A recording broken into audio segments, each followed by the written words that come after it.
बढ़ते आगे बात अब सिरसा की, जहां चौधरी देवीलाल विश्वविद्यालय के ऑडिटोरियम में संविधान दिवस के मौके पर कार्यक्रम का आयोजन किया गया। इस जिला स्तरीय कार्यक्रम में हरियाणा के लोक निर्माण और जन स्वास्थ्य अभियांत्रिकी मंत्री रणवीर सिंह गंगवा भी शिरकत करने पहुंचे।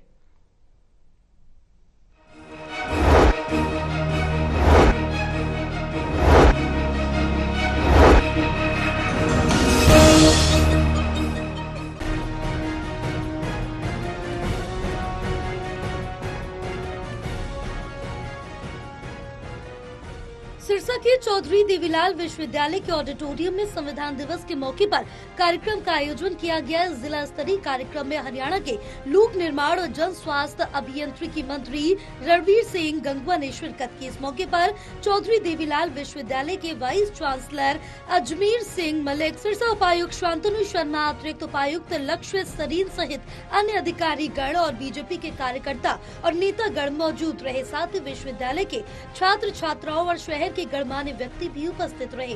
इस दौरान मंत्री रणवीर सिंह गंगवा ने संविधान दिवस को लेकर उपस्थित जनों को संबोधित किया और कहा कि इस संविधान के बलबूते हमारा देश चल रहा है। इस संविधान के तहत जहां एक और देश में अलग अलग भाषाएं हैं, अलग अलग वेशभूषाएं, लेकिन एक ही संविधान के तले सभी देशवासी रहते हैं।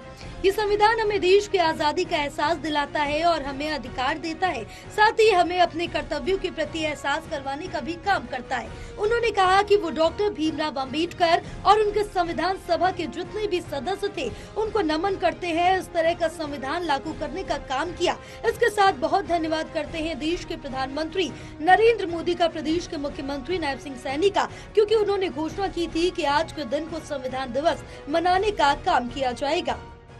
प्रधानमंत्री जी ने 2015 में जब डॉक्टर भीमराव अंबेडकर जी की 125वीं जयंती थी, तब उन्होंने ये घोषणा की कि हम 26 नवंबर को संविधान दिवस के रूप में मनाने का काम करेंगे।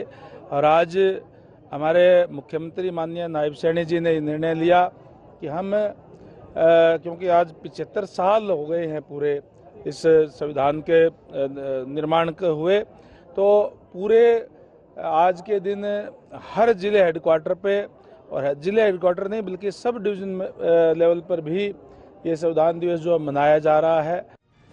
वहीं संविधान को बदलने की चल रही बातों को लेकर उन्होंने बताया कि ये हमारे देश का दुर्भाग्य जो खूबसूरत हमारा संविधान है और सबसे बड़े लोकतंत्र हमारे देश के अंदर है, और इस लोकतंत्र में पक्ष और विपक्ष होता है। पक्ष और विपक्ष की भूमिका इस तरह की होनी चाहिए कि वो सत्ता पक्ष के लोग कार्य करते हैं, अगर कोई गलत काम करे तो उसकी आलोचना करनी चाहिए, लेकिन विपक्ष न केवल आलोचना करनी है, वो दुर्भाग्य है। आज कांग्रेस पार्टी केवल और केवल आलोचना का काम कर रही है और लोगों में भ्रमजाल फैलाने का काम कर रही है। लेकिन लोग अब जान चुके हैं कि कांग्रेस ने अपने समय में जब 1975 में इमरजेंसी लागू हुई तो संविधान की धज्जियां उड़ाने का काम किया।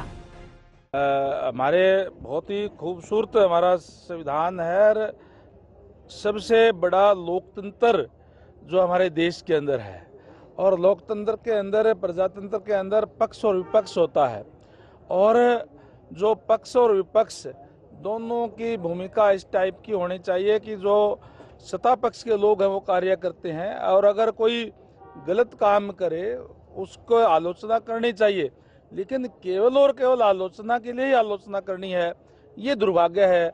आज कांग्रेस पार्टी जो है केवल और केवल क्योंकि वो हम विपक्ष के अंदर है, हमें तो आलोचना ही करनी है, इस तरीके का भ्रमजाल जो आपने कहा, ये लोकसभा के चुनाव के अंदर भी फैलाने का काम किया था। लेकिन आज लोग जानते हैं, लोगों को अच्छी तरीके से पता है कि केवल और केवल इन्होंने भ्रमजाल फैलाने का काम किया था। लोग आज बात उनके नहीं मानते। रणवीर सिंह गंगवा ने आगे कहा कि जो संकल्प लेकर बीजेपी अपने चुनाव लड़ी थी उसको पूरा किया जा रहा है। जब मुख्यमंत्री नायब सिंह सैनी ने शपथ ली थी तब युवाओं को नौकरी देने का काम किया। क्या ये भी संकल्प पत्र में था? देखिए, भारतीय जनता पार्टी जो कहती है वो करती है। हमने अपने जो संकल्प पत्र है, हम घोषणा पत्र नहीं कहते, हम संकल्प पत्र कहते हैं। जो हम कहते हैं उसका संकल्प लेकर के उसको पूरा करते हैं। हमने जब भी आदरणीय नायब सैनी जी ने शपथ ली थी और पूरे मंत्रिमंडल ने शपथ ली, मंच से नीचे उतरने से पहले लगभग 26,000 युवाओं को बिना पर्ची बिना खर्ची के नौकरी देने का काम किया। घर बैठे बिठाए उनको सिलेक्शन लेटर मिले और आगे भी हमारा संकल्प है कि ये प्रक्रिया निरंतर चलती रहेगी। और जो हमने कहा है कि 2 लाख युवाओं को हम रोजगार देंगे, पक्की नौकरियां देंगे, निश्चित तौर पर हम देंगे। बहरहाल हरियाणा के मुख्यमंत्री नायब सिंह सैनी के नेतृत्व में सभी जगह पर संविधान दिवस मनाया गया और युवाओं अन्य लोगों को बताया जा रहा है कि किस तरह हमारा संविधान तैयार हुआ और किस तरह देश को आजादी के बाद संविधान को लागू करवाया गया। टोटल टीवी के लिए सतनाम सिंह की रिपोर्ट।